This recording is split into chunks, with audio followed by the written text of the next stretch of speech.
Welcome back to week number 8, year number 13 for them Cascade Valley Coyotes. Now this week we are facing a devastatingly terrible, just kidding, they're not like terrible, but they're not great, Wisconsin Badgers. They were a B overall rating. They're 2-3 in the year, 1-2 in the conference. I feel pretty good. We've been SEC tested, and we are ready for some Big Ten trash. Looking at their team, their quarterback is thrown for 739 yards and 4 touchdowns and 10 interceptions. Good Lord, I see why they're doing terrible.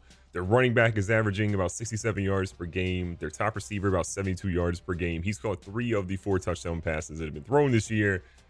I'm honestly not worried about this team at all. All right, now we do have a couple of big recruits. We're obviously trying to make sure that we land. From a recruiting standpoint, that we've done really well this year. We got Scaife Jr., we got Camper Real, we got Devin Adams, we got MJK. I really like where this team is ultimately settling right now. And from a top school standpoint, look, we're locked in here. We have the #1 spot for Jameer Nave. Some teams did buy back in a little bit and had some things going on, but again, I still feel pretty positive with where we are with him. MJ Williams, again, we locked him up. I feel like we should be in a good spot. There are some visits coming up. We're only about 460 points ahead, but I think we can kind of keep that cushion going. We just are probably going to lose our first spot this week and then have to work back after that. Schweiderman's kind of a middle linebacker that we don't really care if we get. If we get him, great. If we don't, it is what it is. South Carolina might beat us out for him. Greg Pope Jr. we're doing well on. Janarian Henry, even though we're putting in 700 points, we fell back 55 points this week.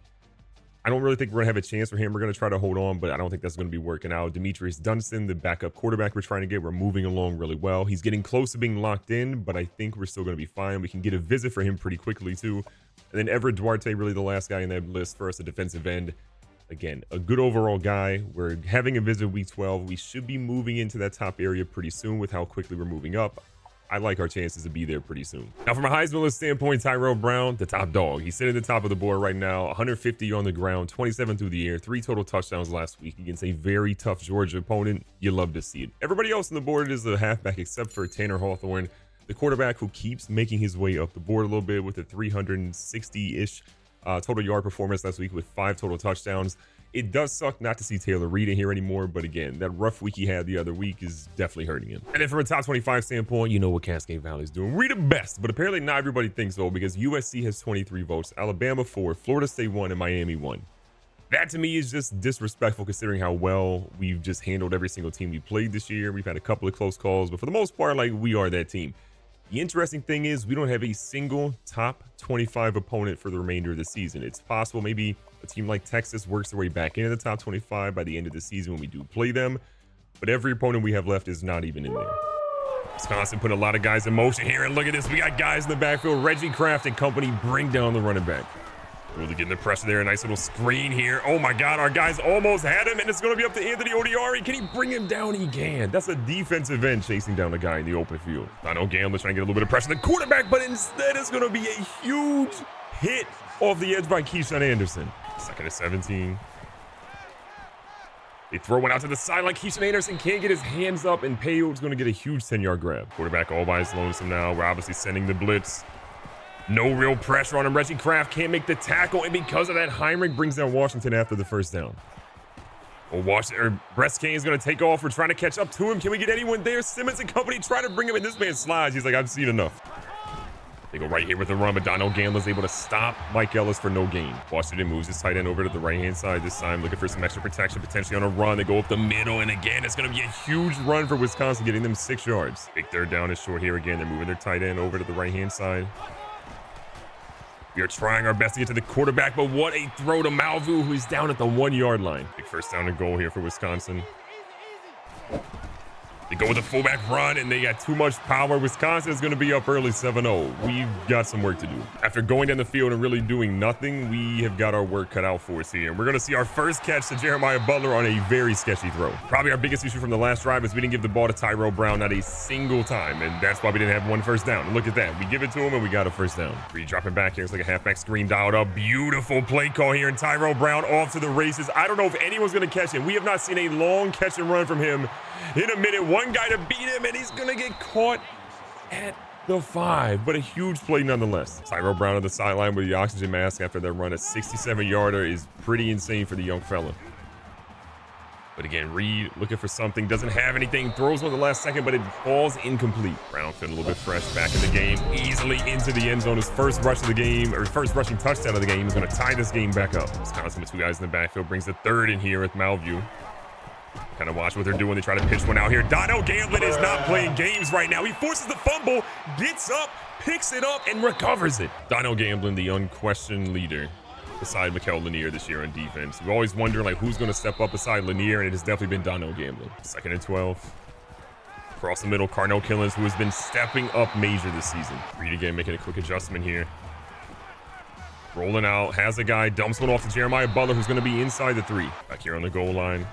Halfback screen dialed up. Tyrell Brown trying to get to the edge. He has elite blocking and elite speed, and he's in the end zone to finally get the lead for Cascade Valley. Gamblin and company trying to hype this crowd up a little bit. Big 3rd down. They need to get a stop here, force a field goal attempt.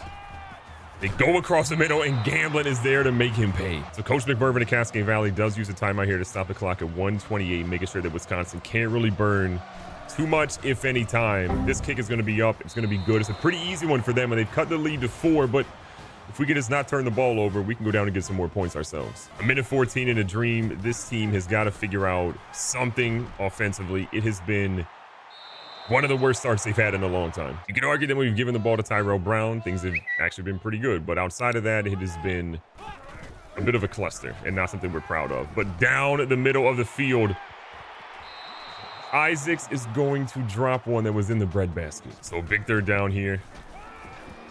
This one goes right back. Same face, different place. Isaacs out here getting shifty with it. And look at Isaacs righting his wrong, burning a little extra clock. And Cascade Valley extends the lead. The offense back in the field. Wisconsin kind of loaded the box a little bit, creeping up one of the safeties. Tyrell Brown, though, pushing forward. Is going to break a couple of tackles here. We like to see that kind of effort. Brown really hasn't had a ton of volume, only 6 receptions for about 23 yards or so, but the young fella has been out here cooking when he gets in the open field just like that. A 13-yard run combined with all the receiving yards. That part has been great for him. Jay Bohm going to slide in motion. Roderick Johnson in the backfield with him. Little handoff here to Jay Bohm. We don't really see Jay Bohm getting opportunities like this. Jay Bohm boot scooting and boogieing down the sideline, gets inside the 30 on a 27-yarder. Scouting reports for most teams are that when Cascade Valley lines up with a running back in the backfield with them, they're more than likely going to be doing something with their running back. But this time, not so much. We saw a nice little handoff here. Carnell Killens across the middle gets another first for us. Taylor Reed knows a lot of people are angry at him right now for how this game is went. He's trying to obviously fix that right now. Another dot here to Killens, going back to the same target. It's going to get him another 1st down inside the 5. 1st and goal. Underneath here, Jay Bohm trying to get in the end zone, and they say he's at the doorstep at the 1-yard line. On 2nd and goal, the handoff here to Tyrell Brown, untouched for yet another touchdown. I believe that's 3 on the afternoon for him. This man's carrying the team. 3rd down to 17. Things obviously not looking great for Wisconsin at the moment. They are trying, and Wilson's going to get one.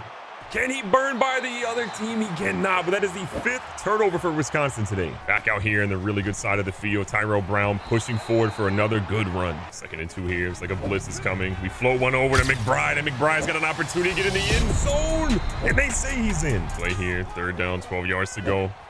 The pressure off the edge. Another fumble by the quarterback. This is the 6th turnover right now by this Wisconsin team. 3rd and goal from the 24.5-yard line. So this is not exactly ideal for Cascade Valley. Reed, a lot of time here. Doesn't have anything. Finds Tyrell Brown, but he hears the footsteps and drops it. We are kicking a field goal.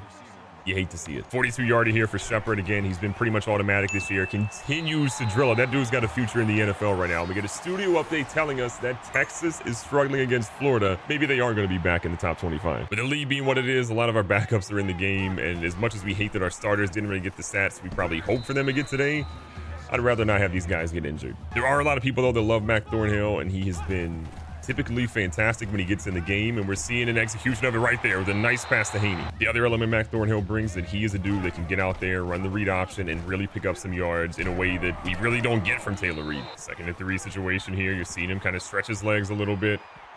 Thornhill is going to turn up, go down the field, and we see a 17-yarder just like that. Hicks comes in the backfield. Not exactly what we wanted to do on that play. 2nd down, 10 yards to go. Nice little angle route here by Roderick Johnson. Picks up about 9. 3rd down, 1 yard to go. Beautiful ball here to Marquette Renee, and Renee makes him pay. Thornhill brings Carnell Killens back in the backfield with him this time. He's going to hold on to this one. Thornhill again, trying to get to the edge. Thornhill with a nice little juke move, and he's going to be inside the 5 now. Looks like Thornhill might have actually gotten a little hurt in that place. You're going to see his backup come in. Grant Cox is going to be in here.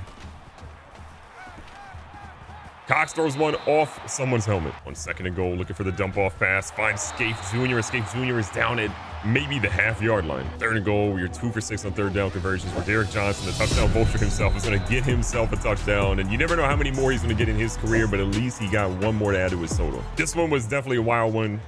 Here at Cascade Valley, we were scared at the beginning, and then things went crazy. Dino Gam, the 5 tackles, 3 for loss, 2 forced fumbles, 2 fumble recoveries.